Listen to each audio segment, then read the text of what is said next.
Boom, welcome back to the channel, everyone. There are rumors abound that the upcoming dual set release for Black Bolt and White Flare is short printed and under allocated to stores. Is there any truth to this rumor? We're going to talk about it. Welcome to PokeMarketLab. All right, everyone, let's get started here. Before we begin, let's do a little bit of housekeeping. We are racing towards 5,000 subs, and I'm working on some big stuff for a week full of giveaways once we cross that 5,000 line, so your subscription is super appreciated. All right, this information today comes from pokebeach.com. This is not substantiated in any way, not that I've experienced anyway. Pokebeach is extremely good with this type of information. They don't typically put out hyperbolic statements, but this is in reference to apparently what one of Pokemon Company's distributors said. So this is, I guess, secondhand information technically. We don't have any way to prove or disprove this. This is a reliable website, but the source may or may not be reliable. We'll kind of put it that way. It also maybe sort of makes sense if the Pokemon Company is pushing hard on previous set reprints, which I hope they are. I really hope they are, especially Prismatic. The market's just gobbling up whatever they can throw at it for Prismatic. Maybe they had to sacrifice some printing capacity on Black Bolt and White Flare to get caught up with these other sets. So again, this could be, in the short term, this could be a bad thing. I mean, this could be a really bad thing in the short term. We'll get into that in a second. But the long-term ramifications or benefits of them focusing on some of these other sets is then meaning hopefully they can get caught up to the point where their future sets are released. They're jacking up the print runs on their future sets, which is probably what needs to happen. Although I would argue Journey Together, for the demand of the product, was probably appropriate for the market at the time. So we know 151 is still pushing in terms of box sealed value, hurting on the singles, but box prices are just, again, anything that can get them dumped on the market. They're selling direct to consumers, right? We had a good 151 drop on the Pokemon Center website, and that still wasn't enough to push the market down on 151 here. We'll quickly take a look at that. And so what else do we need for reprints here? We still have plenty of Twilight Masquerade, probably needs additional booster box reprints at this point. Surging Sparks could probably use some reprints down the line. We know Paldean Fates needs a substantial reprint. Those ETBs are far too expensive. The bundles we have seen hit the market haven't been enough. This is 151. The bundles here, I've talked about this before. They've printed. We keep talking about these big reprint waves. They're constant. This isn't something where reprints hit the market and it's a one-time deal. It's not. It's a continuous flow of product to the market. There are trucks hitting distributors. There are trucks hitting. Remember, it's not just distributors, right? We have products going direct to some places as well. So it's a constant flow of product out into the market. What happens is sometimes we get these rumors about reprint waves hitting the market, but it's not an all-at-once type of thing. It couldn't be, right? There's logistics involved. There's logistics to the distributors, then there's logistics to local game stores, big box stores, all these places. So there's a lot more to it. So 151, maybe they're at the point they turn the spigot off on this so they can focus on other things. Who knows? There's plenty of product across the board. Prismatic could be, you could have release day printing times 4 or 5 for Prismatic evolutions, and I think you would have a very similar situation like we've had with 151. That I don't know that you could hurt the confidence from the standpoint of the Pokemon Company overprinting on Prismatic. Like I don't know that they could overprint it, and even if they felt like they did, even if some people felt like they did, it would just mean getting it in the hands of people. And I've said this before, getting it in the hands of people who can open it and enjoy it as cheap as possible. If I was running Pokemon Company, that would be my primary goal. It's a phenomenal set, beautiful set, and I think getting it in the hands of people, they need to keep the spigot wide open on Prismatic for a substantial period of time to have any hope of it getting in the hands of people. Again, I mean, what happens, we've seen every time the price drops on Prismatic, we see the market just jump in and grab it for any discount in price. Look what's happening this week in the super premium collections. It's crazy. Look at this demand. Like we had Friday's 10% back bonus box sale at TCG Player, and just look at the volume. 500 ETBs sold.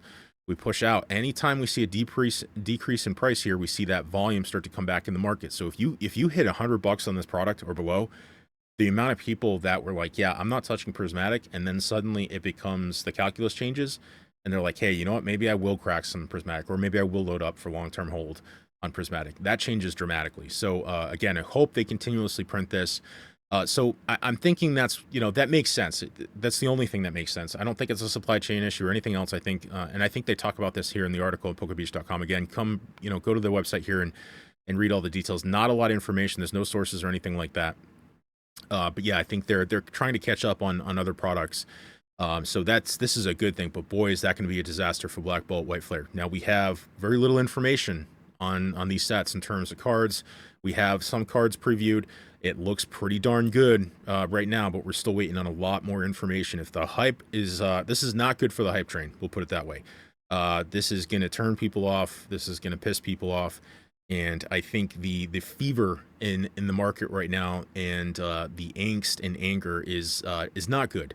I don't like to get sucked down in the drama of what's going on. All the literally adults getting into fights in front of Pokemon Center kiosks, trying to get product and fight over product, and people just, the amount of crap I've seen online, or people just, it's to the point where people are pointing fingers at each other, different classes of people. You're getting to the point you're getting like class wars between investors and collectors and so on and so forth, and it's not good for the hobby. It pushes people away. So Black Bolt White Flare on release date, not getting in the hands of people in the short term is a bad thing. Hopefully that's part of a bigger plan. And I'm working on a video. I think there's some.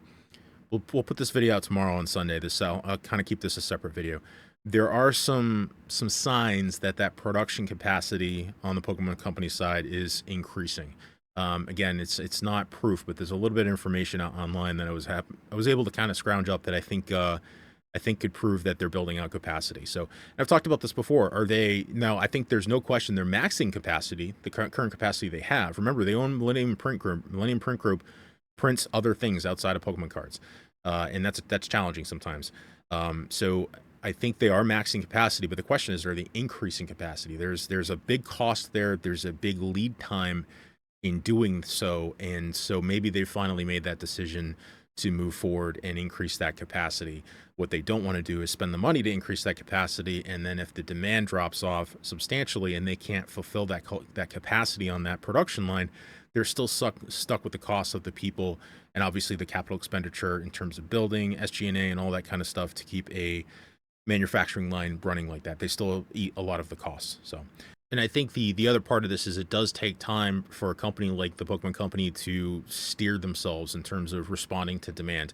They mentioned in the article here that it takes about 6 months for them to respond to demand. It's not that it takes them 6 months to realize that. They realize that issue right away. It's whether they can actually do anything about it in a short period of time, and they can't. They have to try to aim in front of where that demand is going to be, because the order to create products is not just, hey, I want you to print this card today. These are digital printers. So from that standpoint, printing regular Pokemon cards, they can switch those lines over quickly. It's not like the old days where you'd have to make plates and everything. It's very quick from that standpoint. I'm guessing the big holdup is probably packaging. That stuff takes a significant amount of time. You can't just look at when you're looking at things like these premium collections, right? They have thermoformed plastic inside of them, so there's obviously they don't produce that stuff at Millennium Print Group, I don't believe. So those type of things have to be ordered. They're probably coming from overseas. They have to come in. Even if they're not coming overseas, those orders take time to fulfill. So the supply chain has to all line up for them to be able to produce that product. So I'm guessing those are the limiting factors, especially ETBs. We've talked about this before.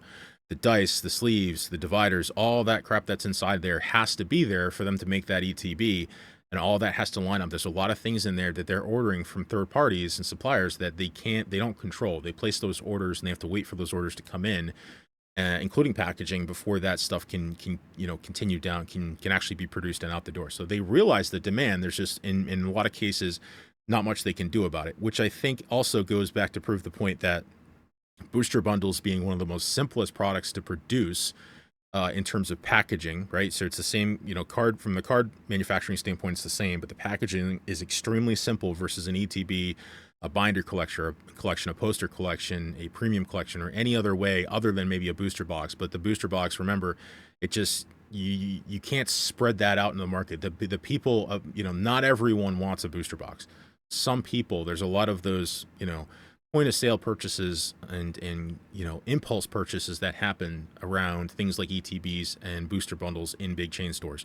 So I think, again, I think that the manufacturing and booster bundles, them being very simple and them being able to disseminate and push those through and distribute through the logistics channel and the sales channels is just much, much easier right now. So yeah. So again, just long story, we can't prove this out. We can only wait and see. But man, it's going to be a bloodbath on release day if this is true. If this hype continues for this set, I'm pretty hyped for it. I'm not going to lie. Destined Rivals, I'm excited for.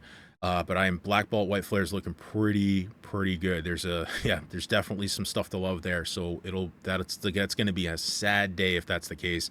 And only time will tell if there's any truth to what we're seeing here on PokeBeach.com. So that's it for today on PokeMarketLab. We will see you on the next one. Take care.